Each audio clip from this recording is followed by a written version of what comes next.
مرحبا أحبابنا من أكلات لبنان.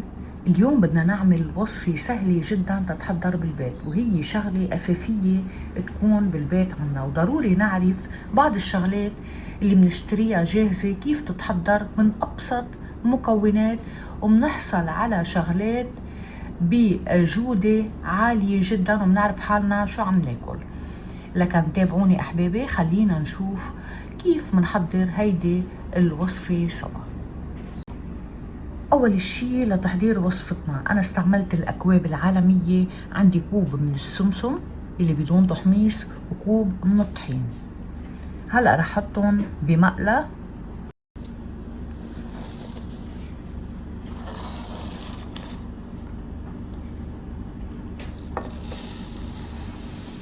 هيدا كوب السمسم وهيدا كوب الطحين.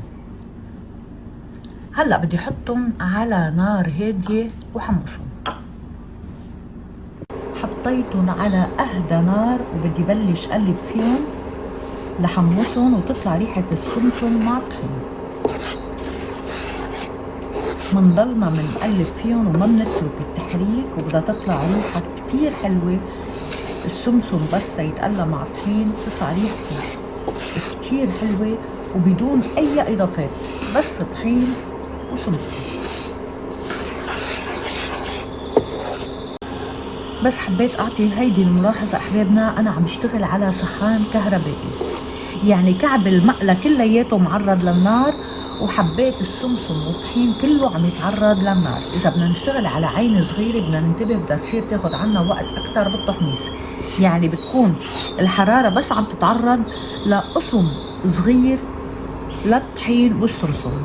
منشان هيك هيدي بتفرق، حبيت أعطي هالملاحظة. لكن أنا مستمرة بالتقليب. حيصير لي هلأ 10 دقايق وبلشت تطلع ريحة السمسم والطحين، ريحة بتشهي. لكن 10 دقايق 11 دقيقة 12 دقيقة ما بيأثر، نحن عم نشتغل على نار هادية وعم نحمص السمسم والطحين. لكن تقريبا خلصوا عنا وأنا عم قلبهم.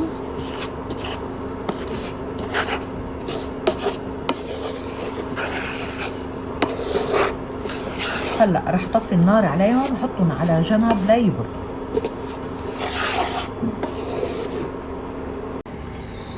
رح نحط الطحين والسمسم بجار ونتركهم على جنب ليبردوا.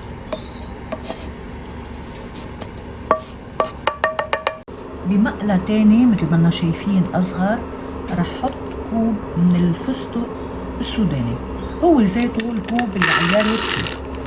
بدي حمصهم لنحصل على اللون الذهبي للفستق. منضلنا منقلبهم كمان على نار هادية وما منترك التقليب أبدا أبدا. منضلنا منقلبهم لأنه إذا ما قلبناهم بيصيروا بيحترقوا عنا، ما منعود بنحصل على الطعم اللي نحن بدنا. بلشوا ياخدوا عنا لون من دون ما يحترقوا مثل ما لنا شايفين. التقليب مستمر كتير مهم لناخد نكهة للوصفة من دون ما يحترقوا. ونحن ما أضفنا شي، بس فستق على الحلبة المقلة، لا أضفنا زيت ولا أضفنا أي مكون ثاني. لكن هالقد بكفي. هيدا اللون اللي حصلنا عليه مثل ما شايفين. شقرناهم. رح أشيلهم عن النار. برفعهم عن النار لأنه المقلة حامي، أحسن ما يتحمصوا عنا زيادة. وهيدي هي النتيجة اللي حصلنا عليها. هلأ أي طحانة متوافر عنا بالبيت بدي أطحن فيها الطحين والسمسم. بردوا عنا.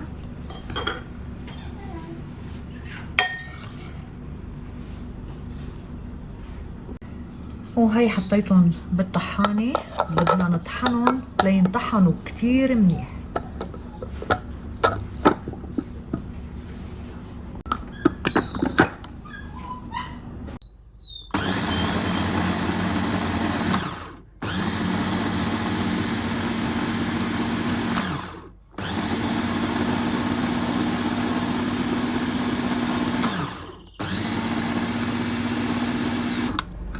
أنا طحنتهم كتير منيح لدرجة انه اختفوا حبات السمسم، اندمجوا مع الطحين. نتأكد انه انطحنوا كتير منيح، يعني صاروا كلياتهم طحين. هلأ شوفوا الخطوة التالية. من بعد ما طحنت الطحين مع السمسم، هلأ بدي اطحن الفستق. على فكرة كان فيني اطحنهم مع بعض، بس انا بفضل انه ينطحنوا بهالطريقة كل شي لحال. كمان بدنا نطحنهم لينعموا عنا على الاخر.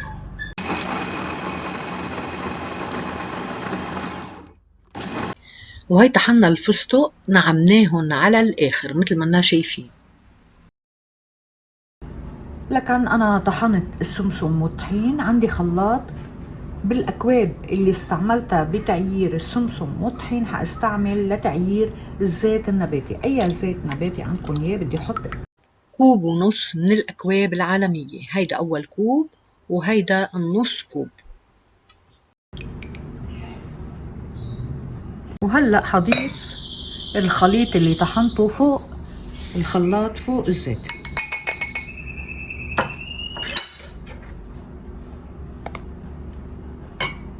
انا طحنته هون كتير منيح.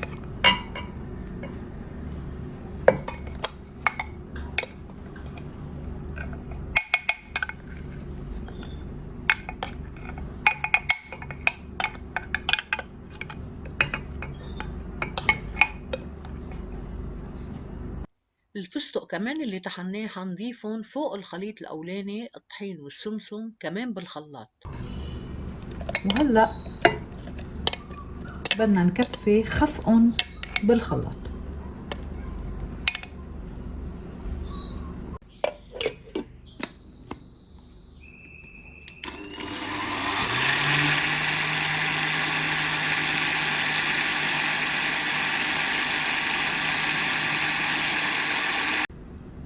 انا خفقتهم كتير منيح، ضربتهم بالخلاط كتير منيح لحتى يتكفى طحن كل المكونات على الاخر. هلا حنشوف النتيجة. هلا بدنا نشوف القوام اللي حصلنا عليه.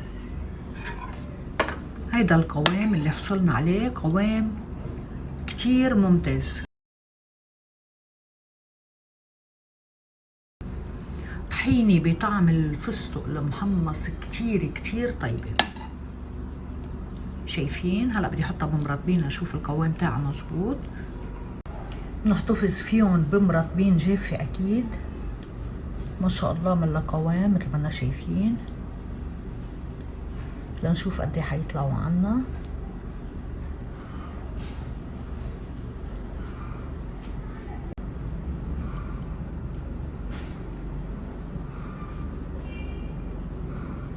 لكن طلعوا عندي هيدي الكمية. كيف بدي مرطبين اصغر بس ما بيأثر.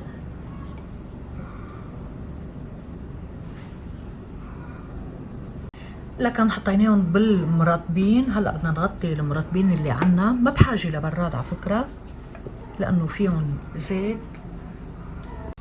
هيدي الطحينة اذا بتجربوها مع معقود التين، يعني شو بدي خبركن الطعمة لانه منكهة بالفستق. طحينة كتير طيبة لكافة الاستعمالات بطعم الفستق، لذيذة جدا وتحضرت عنا من ابسط مكونات وابسط طريقة.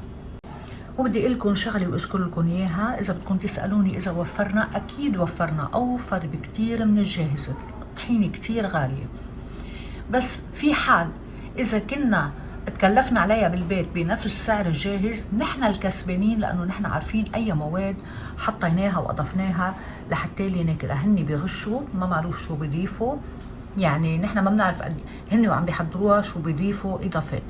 لكن بنصحكم تجربوها بالبيت وتحتفظوا فيها بالبيت. اوفر لكم، انضف لكم، ألذ بأبسط طريقة تحضرت عنا بدقايق.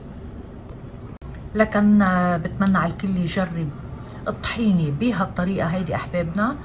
وإذا حبيتوها ما تنسوني باللايك والشير والسبسكرايب. وألف صحة من أكلات لبنان.